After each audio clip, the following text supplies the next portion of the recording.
Good afternoon. My name is Luisa Baldini. I'm a former BBC correspondent, and I am delighted to be leading this conversation this afternoon on promoting child well-being and the lessons from COVID-19. For adults, the COVID-19 pandemic brought a sense of anxiety, of fear. The rug was pulled really from beneath our feet. That was for us adults.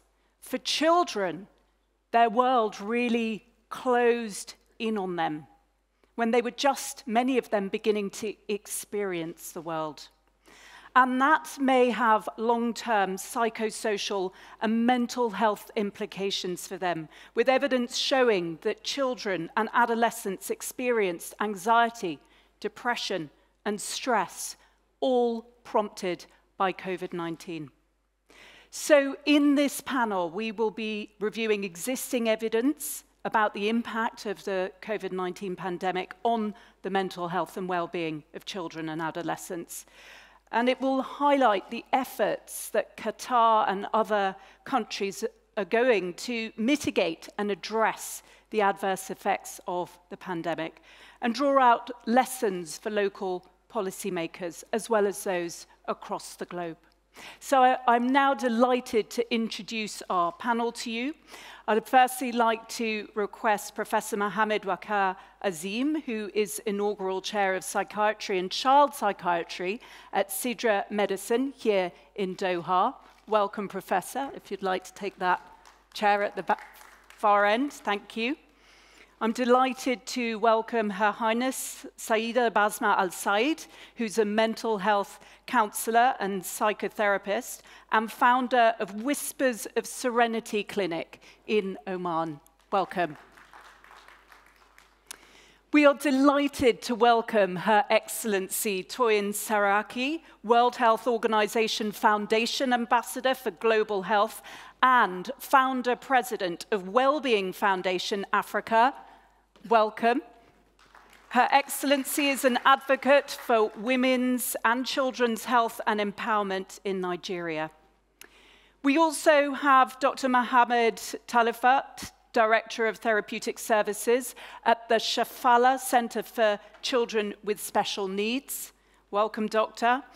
And joining us from the UK, we have Victoria Hornby, who is CEO of Mental Health Innovations.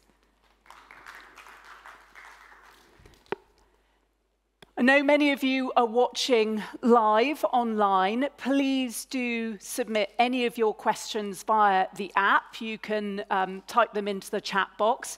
Down here, for those of you who are in the auditorium, please do raise your hands when the moment comes. I'm sure the panel will be delighted to take your questions. If you would prefer not to raise your hand and speak out loud, there is the opportunity to submit your typed questions. There is a QR code, this one here just behind me, which if you take a snap of that with your phones, you'll be able to submit your questions that way. But we're going to start off by asking some questions up here on the stage first. So firstly, Professor Azim, can you just set the scene there? I mean, I did a little bit of scene setting, but about the effect that COVID-19 has really had on children over the past 2.5 years. Thank you, Luisa, for moderating this panel. First of all, I want to congratulate Wish for organizing this conference and panel, and Qatar Foundation for always supporting this cause. As you mentioned, the impact on children and adolescents is huge.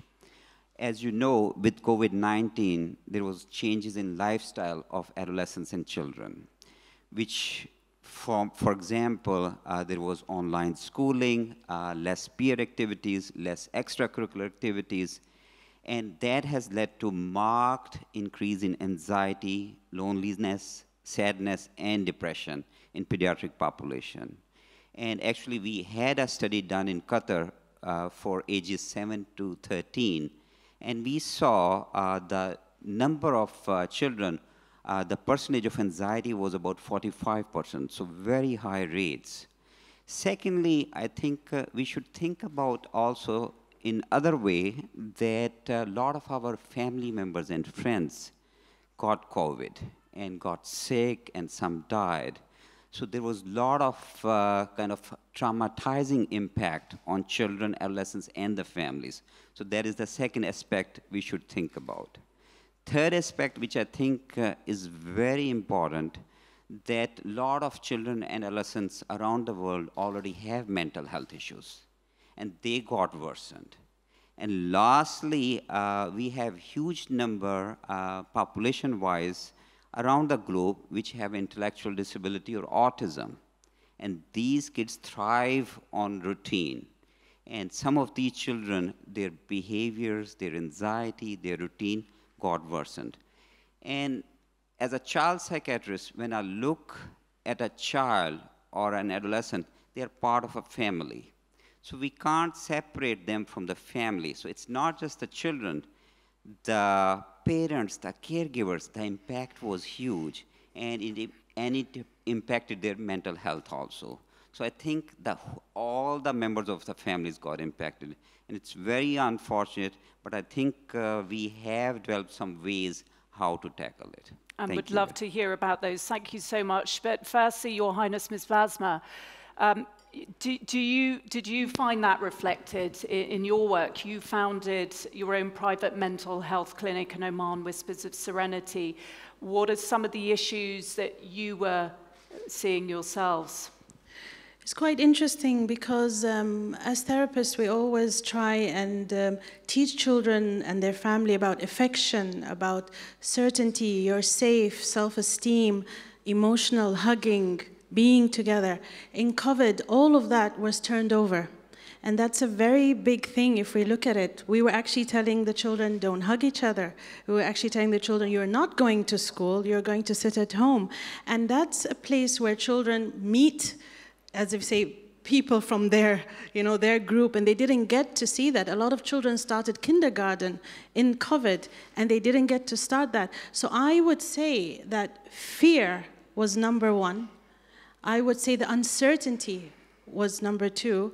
And of course, every child is very different in how they learn. And they all had to learn online, and not a lot of them were able to focus. Focusing in class is a big issue. So you can imagine online. But I actually think that my biggest challenge, what we were seeing, was the parents. And a lot of people will come and tell me, could you give a talk about how the children are in COVID? What can we do? And I used to say, you know what? How are the parents doing? Because if the parents are certain and they're okay, or they're trying to be in times where we were all not okay, when we don't know what's going on, up till today we don't know what's going on, how are they able to look after these children? If the child feels that my mom and dad are okay, and they're looking after me, or we have a program, then they're fine. But when they feel that there's turbulence in this family, and that happens in divorce and other things as well, that's when the fear kicks in. So it goes back to those parents and how they're dealing, and also the fear that they're infusing in children, in their kids. We all know that all kids are born fearless. We teach them how to be scared. So you can imagine with media, with the parents, with everything around them, of course, mental health was one of the biggest challenges. But again, I go back to the main thing, and that's the parents, the schools, and then the bigger thing, which is the system. So I would say that was the biggest. And besides having kids already having issues and not be able to follow up, not being able to come to the clinic, already it's a challenge when bringing them, and they don't want to, a lot of kids are like, why should I go? And especially when it's teenagers, why should I go to a clinic? There's nothing wrong with me, that kind of thing. So a lot of group programs that we used to do, like art therapy, like support groups, didn't happen. A lot of abuse was happening because it also taught us that some parents actually were abusers, and we didn't see it clearly. And we had done a hotline to hear what's going on. And at that time, the amount of teenagers who used to go to school to have an outlet, that's an outlet for a child, they didn't have that option. So suicide ideas were there, feeling like they have nowhere safe to go. They can't run away. So all of this had a lot of things to do with their well-being, but I would say fear and uncertainty and feeling that I am not safe. And that's what we all felt, even as adults. Thank you. Thank you for your thoughts on that. And Your Excellency, Toyin, the COVID-19 pandemic really has disproportionately affected more vulnerable populations. From your experience, what role can philanthropy play in these emergency situations to ensure access to quality mental health services? You know, the one thing that we discovered at the Wellbeing Foundation Africa, where we work with women and children every day in antenatal and postnatal clinics, at immunization sessions, and also at nutrition sessions, was that the first thing that the COVID-19 pandemic did was just abruptly cut off access. It even cut off access to breastfeeding advice for new mothers. You know, nobody knew at the beginning whether, for instance, COVID could be passed on in breast milk. And I remember Googling because, you know, we deal at the foundation, we have points of contact with about 200,000 women every month, newly delivered mothers. And the first thing I did actually was embrace free technology. So every single class that we used to run weekly, I immediately asked our midwives and our nurses, who are our trusted counselors at the community level, set up a WhatsApp group and set it up fast and get all the mothers in your class on a WhatsApp group that's just for that class so that they can continue to ask questions. Because at that time, my country didn't have a policy. You know, the billionaires were being put together to try and quickly do, you know, emergency COVID isolation camps. And nobody knew whether health services would continue. So I picked up the phone, as I think most philanthropists with some influence can do. And I called the head of the National Primary Healthcare Development Agency and I said, look, I just need one promise out of you. You've got to promise me that immunization can continue and that antenatal and postnatal can continue. And we had been doing WASH programming since 2018 because I always had this lurking feeling that Ebola, you know, Nigeria, we pride ourselves as the country that beat Ebola. You know, we kept Ebola in just one hospital and it didn't go further. But I knew that if we saw another pandemic, we might not be as prepared if the first person who saw it could not contain it. And so it was this battle to control standard services, including the points of contact. You know, in the African culture, we don't really talk about mental health. We just say, how are you? And fine could be anything from wonderful to actually, I'm really struggling, but I'm not dead yet, sort of thing. And so, you know, when COVID reduced the points of contact, the very big fear started that how will we know how people are really doing? And there were little things we did, like we set up a food bank so that people could come and collect food if they couldn't go to the market or the shops, which gives you a chance to look at them. But I was happy that a lot of the hospitals responded to our call by moving our classes and the waiting room from the hospital outside the hospital. So rows and rows of chairs emerged outside the hospital doors and a sink emerged where hospitals didn't actually have running water before. I think only 22% of Nigerian hospitals actually have running water in the hospital. But that gave a new sense of togetherness because when the women were coming for their antenatal and their postnatal, they would come with their children and they would sit in that distance manner. And even just from the photographs, from the body language, I would be able to say to our midwives, okay, I think you need to give that mother a call. I'm not sure she's coping.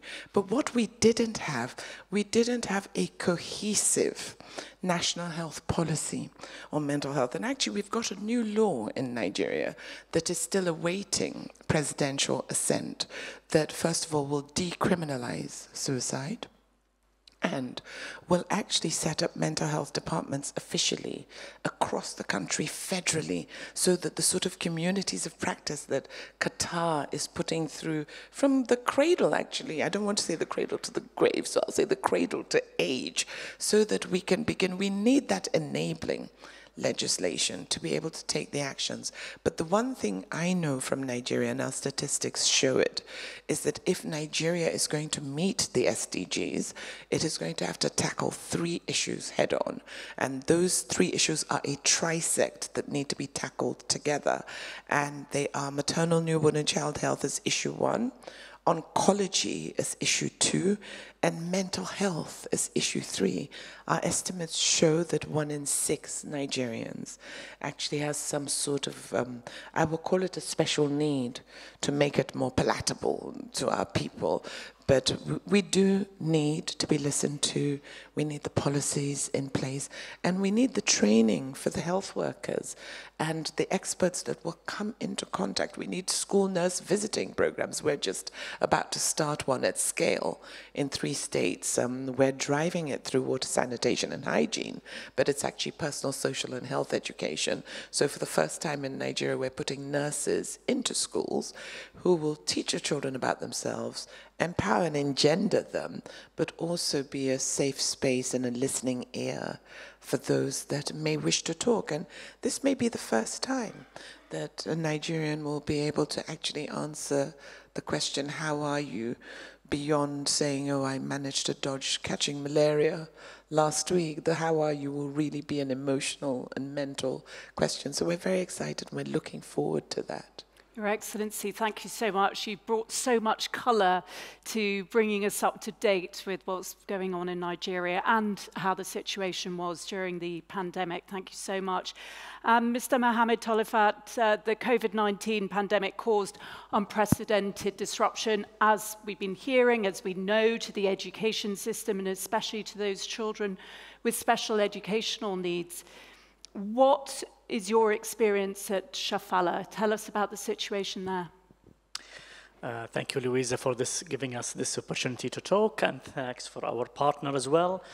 Shafala Center for Intellectual Disabilities and Autism Spectrum Disorders. So we have 700 candidates, so that's a very big number in one center. Autism unit has 200 students. We have from a newborn until 21 years. So it's a whole life cycle they are in the Shafallah.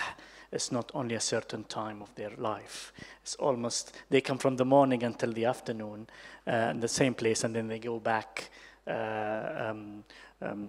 know, to be included into their families and societies. So between one night and then they have nowhere to go. They stopped coming, of course, regarding the regulations of the country, especially the autism and the autism families. Most of them, depending on their socioeconomic, on their educational level, they don't know how to deal with their children. Not only as a therapy, but only how to deal with them in their daily life. Then they started to talk to us. We started to put hotlines, 24-hour hotline. We answered to their questions. We were part of the committee, Qatar Committee for Autism, headed by DAM and by Dr. Mamoun Mubayid with HMC and with all other our partners. They have done an emergency line in the psychiatric unit in HMC, especially for autism only. This is to control the temper and the agitation that they developed, actually. Started to know all the cases, either they are from the Shafallah or outside the Shafallah. Of course, we have many nationalities, we have from many ethnicities, many different educational levels, so we have a very big experience on how to deal with each one. We started to make an online sessions, WhatsApp groups and online sessions for the class, being parents attending these classes as well. We found that many of the parents, they cannot use the online session. They cannot use the laptops, or they don't have even computers or laptops at their homes. Not everyone is the same. So we have to make sure that they have and they know how to. So we trained actually parents on how to use the simple IT things in order to be intact with us. And then they train them on, for example, how to do a routine schedule for their autism child at home. And this is very difficult, actually. And how to fulfill their sensory also at home as well. There were limited choices to go outside as well, not only for the Shafallah Center. Even if they went to go to other activities, it's very limited as well. So even for there who are coming abroad, they have to stay at canteen hotels, and the autistic has to stay between 4 floors, and that's also bringing the temper, especially if the hotel staff or any staff cannot deal with or not trained to deal with the autism child. So we have to contact also the other places and to train them on how to tackle this. So it was very, very difficult move. Then when we found that the circumstances, there are many factors accumulating, of course, depending on the regulations, when they opened, for example, 50%, they will come one by one. At some stages, half number of the class can come on groups, group one and the other one group. Okay, but that time, partially, they started to come. Especially for autism, they don't have any, they are not have any prone immune diseases. So that's fine for them. And the parents are very keen to come directly. In opposite to the other disabilities, that they have many big chronic conditions, they are feared to bring their child into the center. And that's a very important point in comparison. We started to do this survey to measure the effect of COVID pandemic on service providers for individuals with ASD in Qatar. And that was with WISH, Qatar Foundation, QBRI in Hamad bin Khalifa University, and Qatar Society Center, Qatar Autism Society Center. So yeah, we collected too many data. We have, if we have time maybe later on, we can read the questions. We did the questionnaires for all the parents whom we trained and for them to answer the questions. And then we analyzed the data, and hopefully it will be published soon in the International Autism Society Journal. Thank you very much indeed. We'll be opening up to questions from the audience very shortly, but firstly, Victoria, we were hearing there about how technology in different forms has been embraced by all the speakers and their roles. In the UK, you actually set up the first text-only service. Tell us a little bit about that and about how helpful technology can be, specifically with children who are facing difficulties and mental health issues. Thank you. We set up Shout, which is the UK's first and only 24/7 text-based mental health service. We launched it publicly in May 2019, so just before the pandemic. And it's interesting because I think when we launched a text-based service, I think a lot of people sort of thought, well, you know, if you couldn't get face-to-face and you can't speak to someone on the phone, maybe text might be okay. But it was quite a sort of, you know, it felt a little bit like a sort of second-class citizen, really. But actually, our service was very pandemic-ready. So the platform we use for our service means that all of our staff were already remote, and our volunteers were also at home and on laptops. So actually, in a sense, we had more capacity during the pandemic than others. And certainly we saw a large number of the help centres which were run through, helplines which were run through call centres closed or significantly reduced their capacity during COVID. So we saw a significant increase. Before the pandemic, we were doing around between 500 and 700 conversations a day. We now do somewhere around 2,500. And those conversations they're about an hour long, as Louisa said, they're all on text. And about 70% of the people that use our service are young people under the age of 25. And I think so it's important anyway that that young people are supported. It's also important to note that text is a natural form of communication for those young people. But also what's critical about being able to engage with people using technology is that young people particularly are already online. They're looking for help and support online. They are looking for help and support either through social media or by Google. And certainly during the pandemic, there was a big increase in the number of people looking for mental health support online. Now, some of what you find online is very helpful. Some of it is really not very helpful at all. So being able to put our service where young people already were and are was really important. And we saw a very interesting interplay on our service during the pandemic between social media, news, and distress. So when there were big announcements, unexpected announcements, we had some pretty unexpected lockdowns in the UK, we would see enormous spikes of demand for our service. And that, for us, showed how important it is to understand that technology is part of the lives of young people already, and they feel very comfortable reaching out on text. And I think both of you have spoken about, or many of you have spoken about, young people who are on the autistic spectrum disorder or who are neurodiverse. And actually we find a large number of young people who are on the spectrum are very, very happy to use our service because it's a natural way of communicating for them.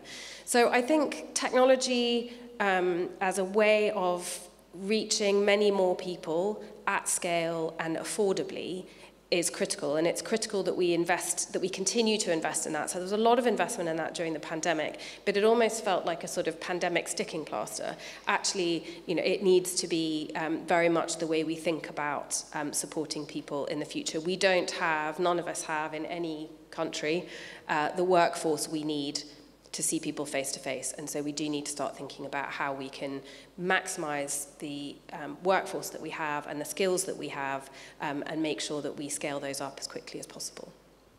Thank you very much, Victoria. Right, time for questions from the audience. Do we have any questions here down in the auditorium from anyone listening?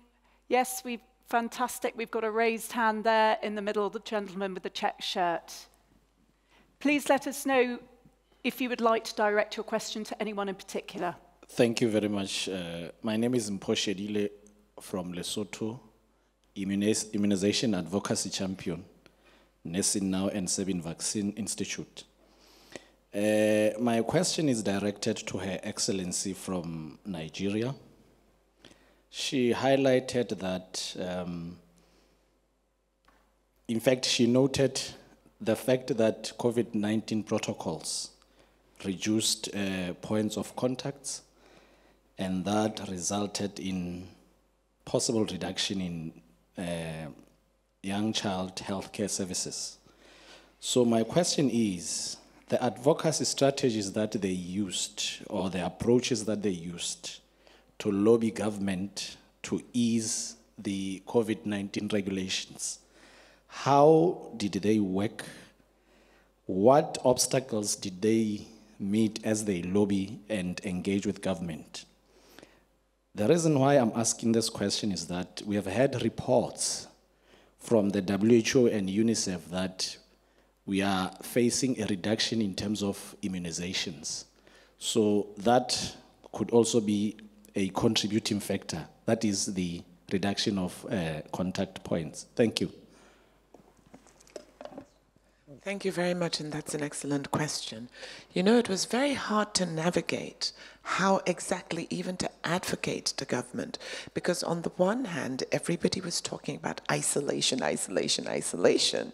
and, keeping people away from each other. On the other hand, we felt very strongly that basic services needed to continue, childbirth services. Even abroad, women were being forced to give birth alone, with only their midwife present and no birth partner because of the fear of the transmission of COVID. So when we were advocating, what we were saying is that these resources that are being brought into play to make the health centers safe during COVID, to do the social distancing, and later to also administer the COVID vaccine should not be a one-time sticking plaster. investment just to combat this particular pandemic or that epidemic, but should actually be a new community of practice. When I say, for instance, breastfeeding, there were no guidelines as to whether it would be safe for a woman to continue breastfeeding. So the first thing we did, we put in the wash guidelines that, okay, wash your hands before you clean your nipple, before you feed your nipple to the baby. And then we were looking at transmissible diseases. So we originally came up with guidelines for breastfeeding mothers based on what had happened with Ebola and Zika, actually. And we said, well, it couldn't get worse than that. So what we could do during then would be safe. And what became quite clear was that COVID would be treated in special centers and would not be treated in basic centers. So if you could do rapid testing before you entered a basic center, if you were COVID-free, you should still be able to access the hospital. And I think this is something that we now know is actually quite sensible. People are home testing now. And the other thing we did also at that time was we rolled out a free symptom checker tool, which could be accessed either on the web or through the telephone, where people could actually run through a simple questionnaire, test their own symptoms, and see if they were high risk. But certainly there were tragedies. I will not pretend that this was without its tragedies. I personally have 2 friends who lost their lives because their treatment for liver cancer was being delayed while the country was still trying to bring in COVID testing kits. So a lot of non-essential but urgent care treatments, the tertiary care level, were delayed because of the COVID regulations, and people lost their lives. So the way forward, and what I'm hoping we will be able to come out from WISH from, and I must thank actually the Qatar government and Her Highness Sheikh Moza for bringing together such an interesting group of people. I'm hoping that the world will be better prepared for the next pandemic in a way that allows the basic services for me and you and for people like us to continue to access our care while the pandemic issues are being treated elsewhere. I became a grandmother during COVID, and I couldn't be with my daughter when she was delivering, which as an African mother was unthinkable to me. I actually felt I had more of a right to be there than the father of the child, being an African grandmother. And I remember once the baby had a sniffle, and so we had to run to the hospital. And I've always considered myself as young, but when we got to outside the hospital, they took one look and said, is any of you over the age of 55? And we love age, so I put my hand up very proudly as I'm over 55, and they said, you can't come in. So these are the things that COVID did to families. The lack of socialization for the children that were born during that era, not being used to strangers, not used to walking into shops or post office. And these are things that we all have to work on to heal our societies as we go forward. But I'm particularly in full admiration for how Qatar has tackled head-on mental health, which is something that people normally hide in cupboards. And I hope that we will be able to learn and replicate very, very fast. It's an honor to have joined you today. Thank you for your response. And yeah, definitely that regression in children. There are the mental health issues, but also some children who didn't necessarily suffer from mental health definitely regressed, especially those younger ones. Any more questions? Yes, we have a gentleman in the front row and then a lady behind.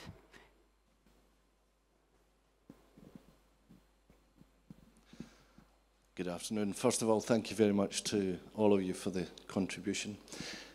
From what you've said and from the literature, it's very clear that COVID had a massive impact on the mental health of children. But prior to COVID, we were seeing an increase in mental health difficulties for young people.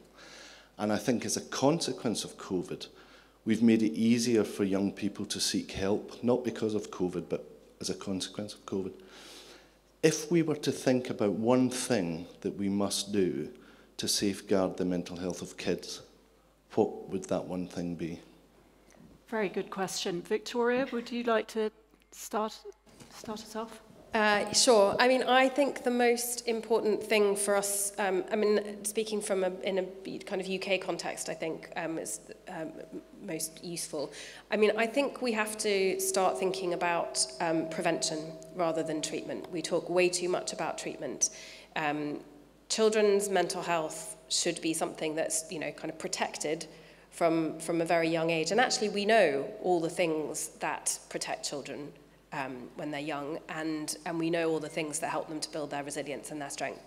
So there's a very interesting piece of research which shows that adverse childhood events, so COVID, abuse and family, divorce, all those sorts of things, are not necessarily traumatic for a child. They are traumatic to a child when the child's brain perceives itself to be alone. And so it is that prevention, the early intervention, which I think is the single most important thing. Early intervention, thank you. Anybody else got a headline view on that? I think also we have to include our children in conversations like this. We really need to listen.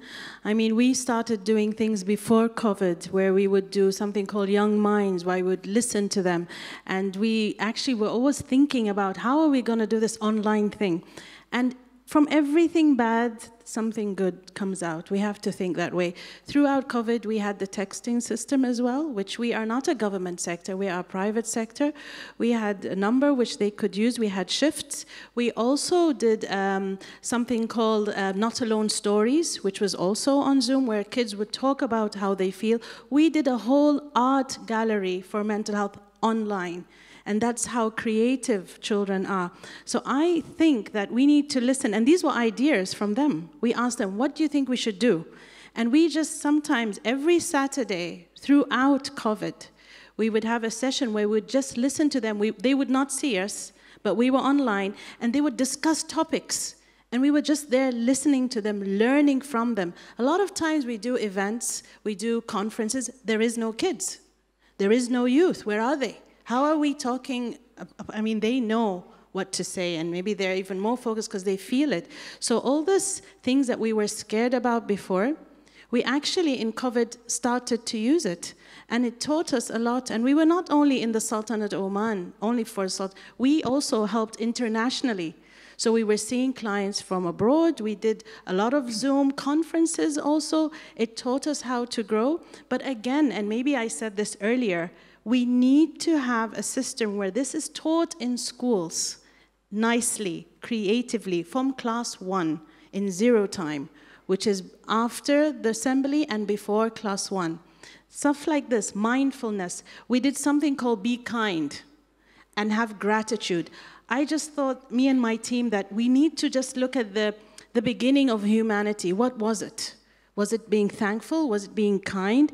And kids were saying why we should be kind, why we should be thankful, what we should do in lockdown in their houses. We were taking ideas from them. So they were sending us videos of them with their parents doing stuff, or there with their friends.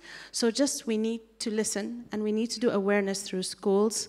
And I think that's the way to go right now. So for you, it's about inclusion and also kids' accessibility to getting heard when they need to be heard. Thank you so much. I'm going to have to move on because time is pressing. Yes, Professor. If I will say one thing, now Mr. Ian Tooley leads the National Mental Health Task Force and is a good friend and colleague. Excellent question. If I will say one thing globally, that is equity.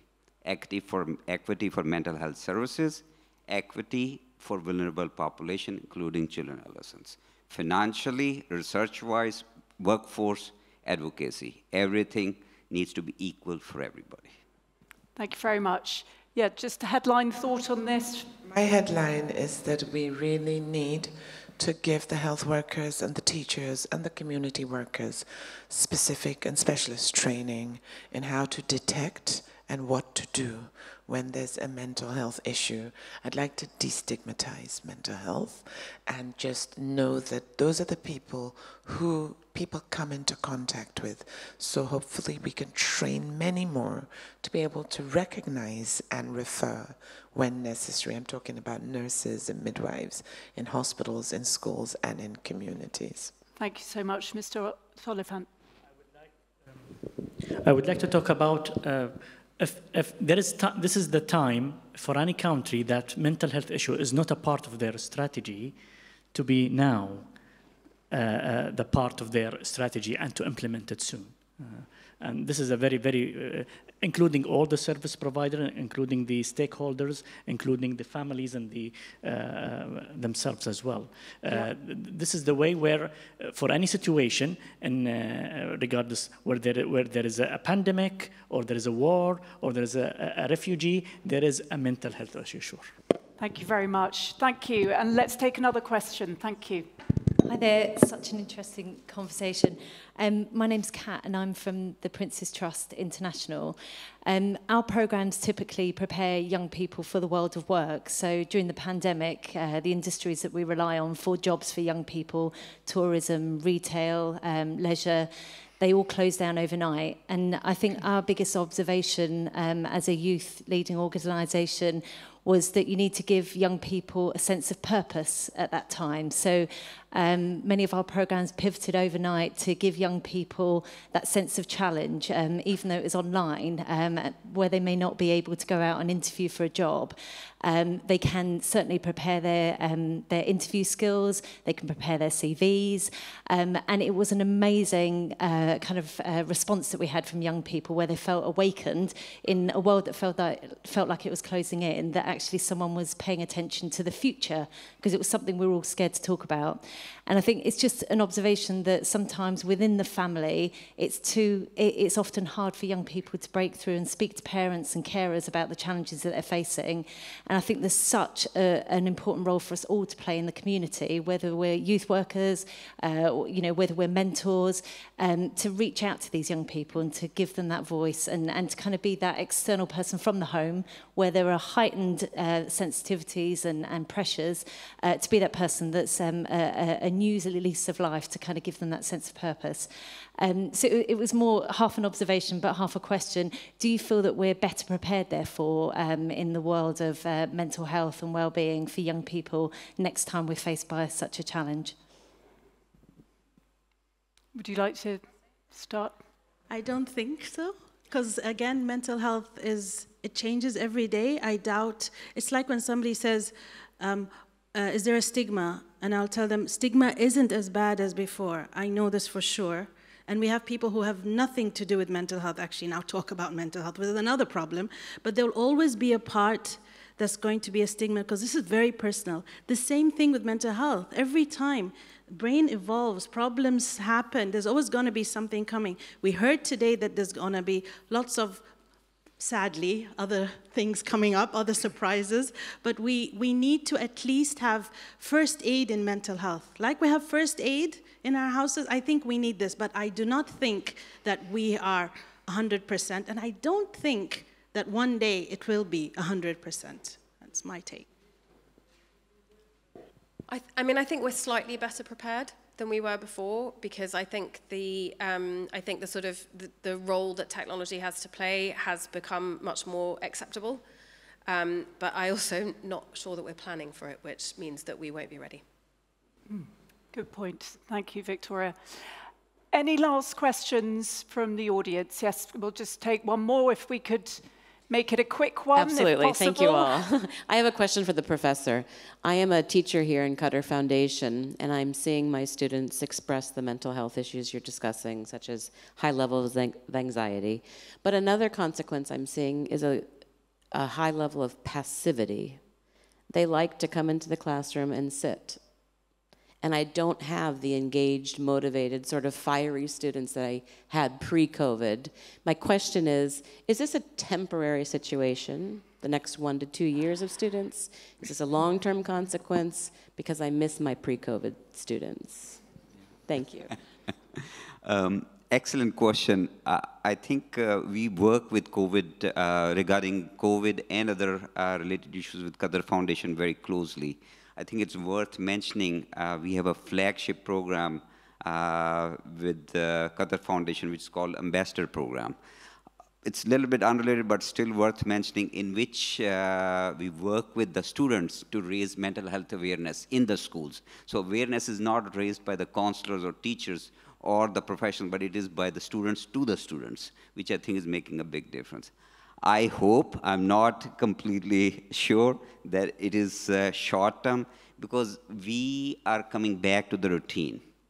And I think one of the interventions which can make a big difference is children having a routine. They were off routine. In the routine, there are some key principles we have to follow. Number 1, enough sleep. Number 2, regular exercise. Number 3, healthy diet. Number 4, limitation to social media exposure. I think if we go back to some of those routine things, I think things can be much better. Thank you very much, Professor. Well, sadly, we have run out of time, but just in conclusion, I wanted to remind you that WISH has published a report, COVID-19 and Children's Mental Health Implications for Qatar. They make 6 recommendations to mitigate the short and long-term harms. The first is to increase financial and human resources for children's mental health and use them efficiently. Secondly, create prevention and promotion programs for mental health in schools, communities, and healthcare institutions. They also suggest improving access to mental health services. I think we all agree on all of these. Reinforce mental health awareness. Develop robust screening and evaluation systems. And lastly, create and strengthen synergies amongst ministries, healthcare organizations, industry partners, and educational institutions for policy and legislation formulation. And you've also made some fantastic suggestions that touch on a lot of these recommendations: more training, equity, inclusion, accessibility, and mental health strategy to be prioritized, we've heard as well. So thank you so much to our esteemed panel, Professor Waqar Azim, Her Highness Al-Saida Basma Al-Said, Her Excellency Toyin Saraki, Mr. Mohammed Tolifat, and Victoria Hornby. And thank you, audience, for your questions.